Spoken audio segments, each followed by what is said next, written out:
All right, man. This is Toni Picasso checking in.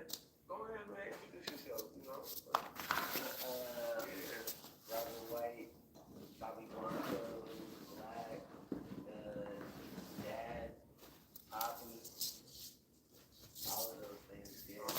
Yeah. So, man. First of all, thank you for taking time out your life, man. Yeah. Don't get time back. That's the highest currency. So, I feel with the exchange of time, man.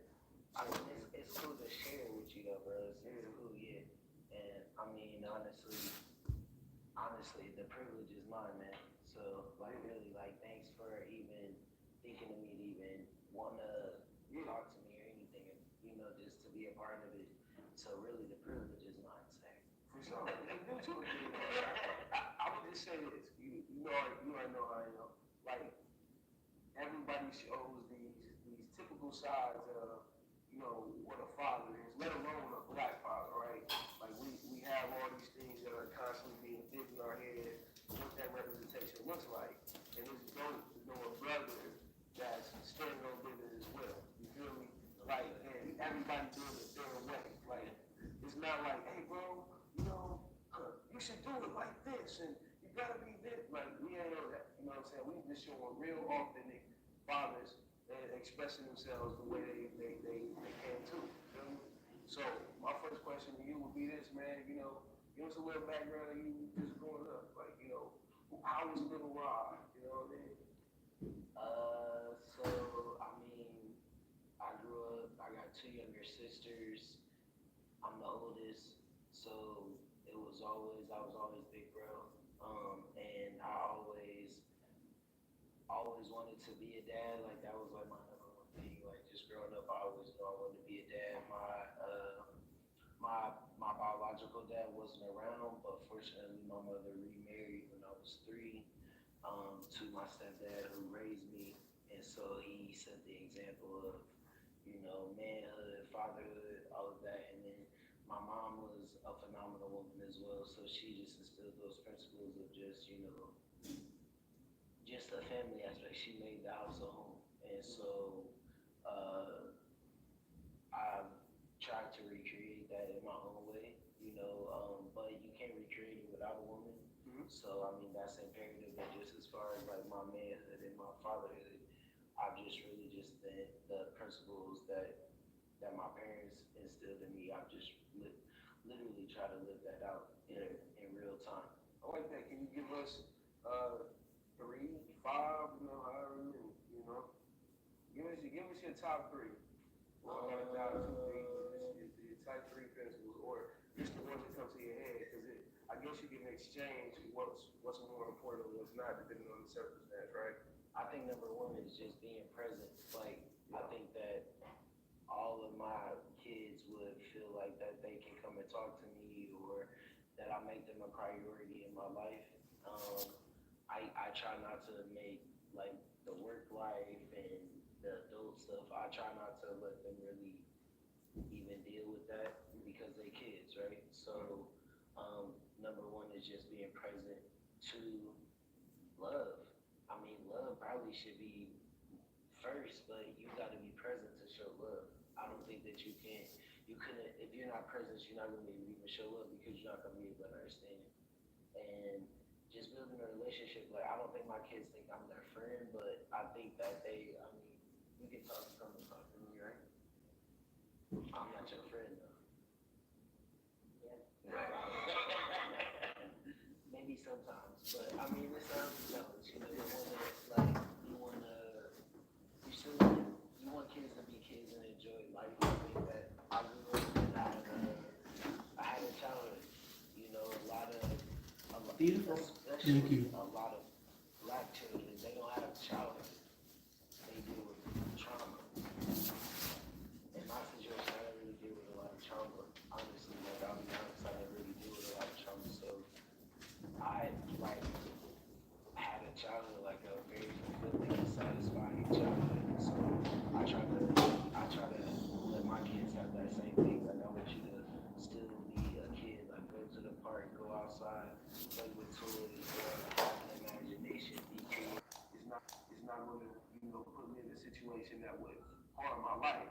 So, whether I agree or disagree, whether I agree or disagree with, what that friend is bringing, the friend should be able to, correct you and, sharpen you up. Yeah. So, if you don't got people, sharpening your life, then it ain't your friend. That's valid. That's valid.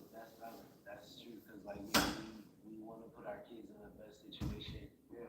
and then but still allow them that space Mm-hmm. to still choose, what they want to do, and then be there for them when they mess up and be like, Yeah. "That's the reason why I told you not to do that."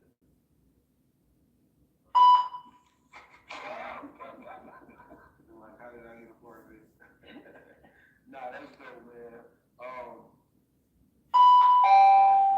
Man, so many things just went through my head with that. But I would say if you could,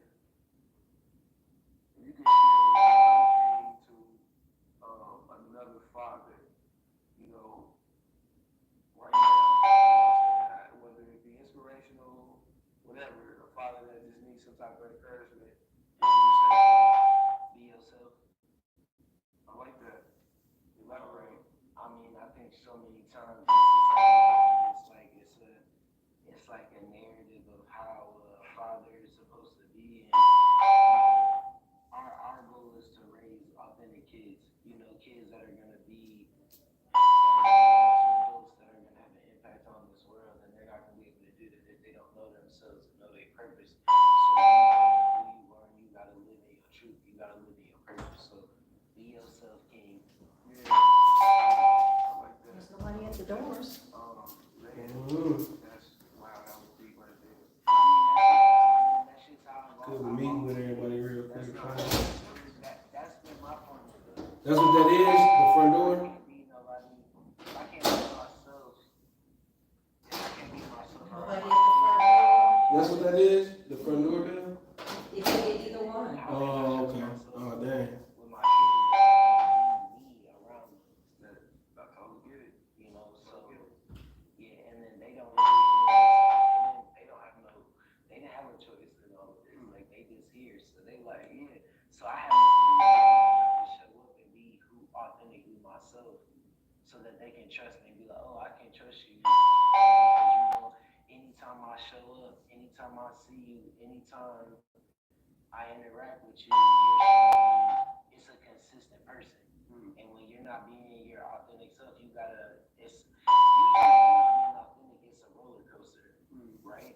But when you're authentically you, it's consistent. So I try to just be consistent with my kids. Like just be me. Even if they don't really. If I'm having a really great day, they definitely know because we definitely celebrate. But also like they know too though. Like I've had a bad day, like a rough day at work or anything like that. But that's also just because who they're used to might be a little off. They go,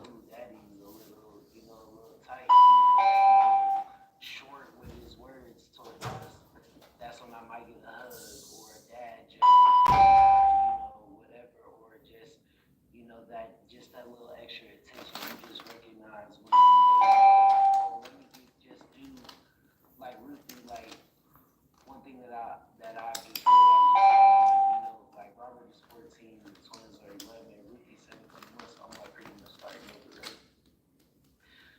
But I realized just like sometimes like in moments she'll give me like her food or something, and then I like looked into that and it was like, oh, that's like a real expression of love because that's all she has. It's like she's giving me all that she has. She ain't got nothing else. So it's like to me it'd be like crazy to think about like she just automatically does that, but when she sees me, it's the same person every time. It's like, yeah, like you can run to me. It's gonna be the same energy every single time, and I think that that's consistent for all of them. So be yourself, be true to yourself, and like don't let anyone else like not don't try to be anybody but you, cause like whoever you are, that's who you have to be. They entire life, right? Yeah, I'm getting it. In that, man, I just kept hearing you. You even said the word a couple of times. I heard the tone of consistency. So it's safe to say that, I'm not gonna say your stepfather. I'm gonna say your father. Your father gave you consistency, right? Consistency and stability. Yeah, elaborate, man. Yeah, I mean, Express that. I knew when I came home, like I didn't have to ever wonder where the situation was, and then if Paul was gone, I knew because my mom was right there. It was a consistent thing, like oh, it's bowling on Fridays, it's golf on Sundays, it's this during from October to January on the weekends he gonna be hunting.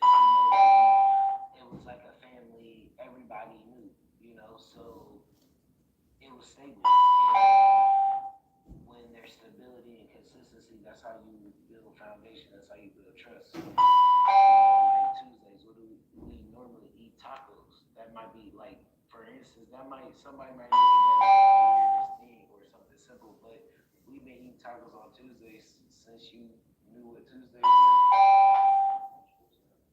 Right, we expand on tacos. We adapted, elaborated, but it's still like a taco type thing, right? Yeah. How old are you? We've been doing this for 4 years. But then we count on it, So it's like today, pizza on Friday, right? With a movie. We've been doing that for what?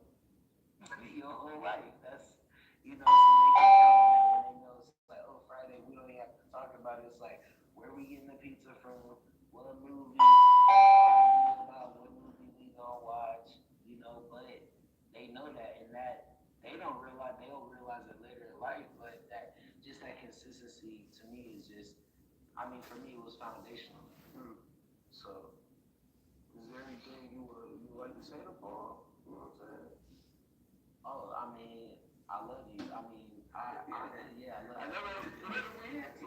Nah, that's not it. Nah, honestly, just being clear. Yeah, where I like, man, like, I just thank you for just the impact that you had in my life, and I never had to express it until that moment. And so we sit in his truck, just having a conversation. We've been talking for like 2 hours, and he shared intimate details about his experience with his dad and like his childhood and how he didn't understand what we went through even when we experienced that because we had a similar dynamic. So yeah, it's dope. Like when you're a kid and when you're younger, you don't really realize just the impact until I really realized the impact he had on me until I was a dad. I get it. So just because when you're inside, just run around as Oh, yeah, I'll give you this here for your trash. Oh, thank you. Because I didn't really think I could even say I was really a man, like I'm distracted. Oh, you it's okay? funny how like everyone else gathers. You helping me out. Like Thank you. You're welcome.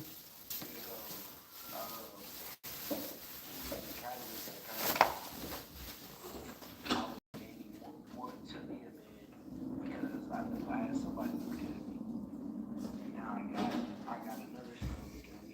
daughter that's looking at me in a different way than my boys are looking at me. They look at me as somebody that who in my future potentially could date or whatever. I got another daughter that, like you're the type of man that needs to be in my life, like so. Yeah, so no. Man, is there a formula? Because I know you say it takes two. You know what I'm saying, for a household. Is there a formula for the fatherhood and the husband aspect? Or Jesus. there you go. Okay. I mean, God first, bro. Yeah. I mean, that's the formula. God set up the formula, and if you tap in with God and you know your purpose. I mean, yeah, bro. I think that's just how deep it gets, though, right? Yeah, I understand. He's so beyond like what we can think, and then when we try to put it into words, you can't really even put it into words, but you live in it, right? Like you can't put it into words, but you're actually living it, and so, yeah. If I wasn't, I mean, I know for a fact if I wasn't a God, like I wouldn't be the man that I am. But that's Having fun yet? I'm always having fun, especially if I'm doing art. because it's crazy. I'm gonna ask you in 3 weeks when you're subbing in that math room, or wait, ELA. You think this is my first time subbing? Oh, okay, I'll be fine.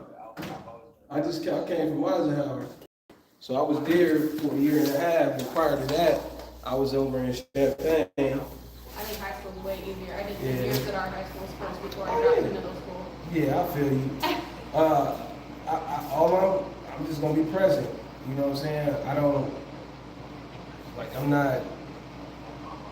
I'm not creating conflict. I'm preventative. Right. You know what I'm But we have saying? pretty good kids, honestly. Yeah. And so I'll be alright. I know why I came here. You get what I'm saying? I got you. So we're gonna have some fun and I'm going for the ride. Yep. Like being responsible for your offspring, that was just the expectation. So I honestly didn't really have a choice. But then when you're tapped in with God and you understand like your purpose as a man, like you really don't have a choice anyway. So I just leaned in on that, and God's always. I can remember a time. You remember when there was a time where he's honestly, Robert has honestly been there in moments where like God has really like shown up. Like I remember it was around this time because like school was out, and bro, I had got a crib, and the landlord had told me because I had already put a deposit in with another crib that they owned, I was gonna have to put another deposit in. He was like, oh, we'll just transfer it over. But I remember we went to the property management company, bro. The lady was like, oh, you gotta put this deposit. I was like $1,500, and I was like, oh no, the dude already told me I was good. She was like, nah, we ain't give you the keys. My man's was with me.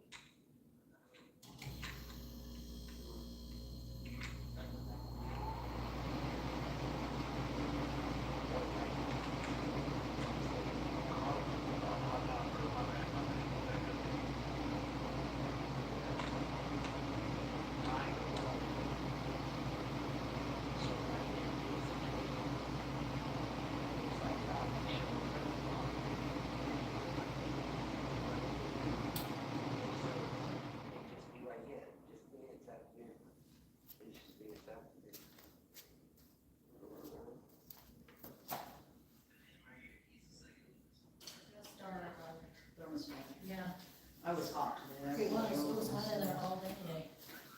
Now it's cooler, but it was hot all morning.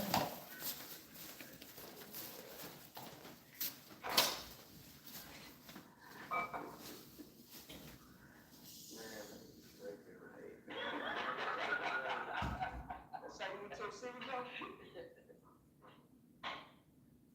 Nah, I never even eat cereal anymore. I didn't say y'all eat cereal in a minute. Nah, oh, that's true.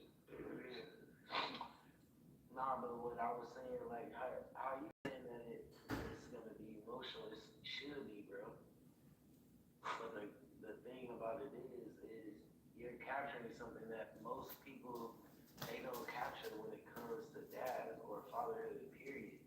Like, we don't get the fame, we don't get the, none of that, bro. Like, they don't even realize the statistics that black fathers are more in their life than any other race of fathers, period, bro. But they don't hear about that. You only hear about single mothers, and salute to the single mothers, 100%. But like, the dads be daddying on the black side, like for real, like we be daddying, and the ones that really be on it, we really on that. Like it's really like that's the type of time we on dad time. Like I'm really on dad time, like for real. So Man, I think you said something about like the baby daddy thing. I feel like the baby daddy thing gets over blurred and over promoted because they want you to think of this negative connotation. but what makes sense? But really though, bro, what makes a baby daddy and a dad, bro? It's just the consistency. Right. But I'm It's just a saying, it's a lack of presence. It's a lack of, like, you're not gonna see me outside going crazy for like buying bottles and doing all this other stuff, and then my kids ain't got no shoes, they ain't got no clothes, like looking bummy. If they looking bummy, it's because they chose to look bummy at this point. Bless yourself.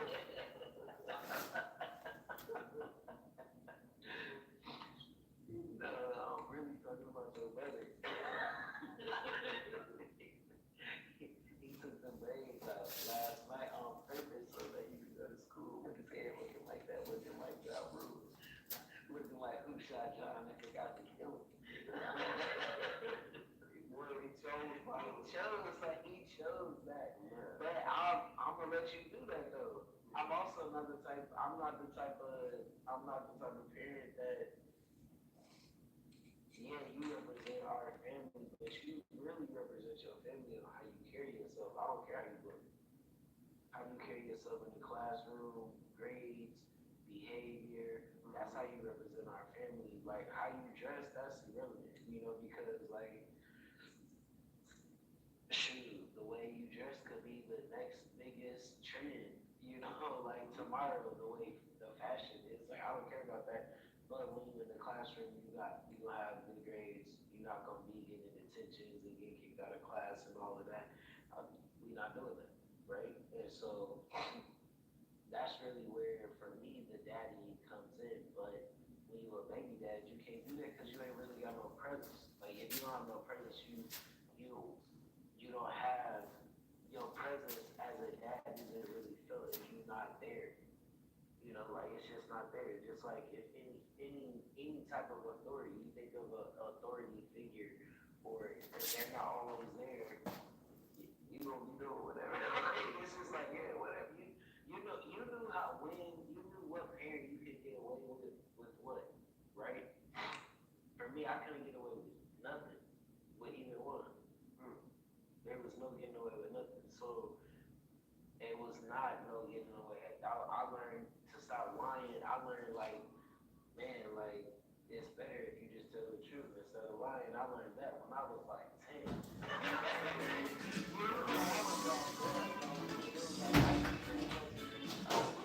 Like this, listen to what y'all saying. I don't lie about it. Like something's all good. You're gonna tell me the right way to do things? Oh. It's wonderful. It is wonderful.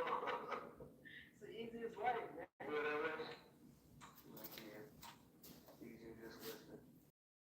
Yeah, sometimes we still got, yeah, still got more lessons to learn. It's cool, before you. Yeah. You'll forever be a student, man. Yeah, I'm still a student. I learned something. I learned a lot today, actually. And honestly, if you didn't learn something throughout the day, then you're doing something wrong. Really, you really didn't live that day if you didn't learn something. That's good. Yeah. You gotta forever be a student, man. But now no matter what, these conversations, just all this stuff, it's wonderful just for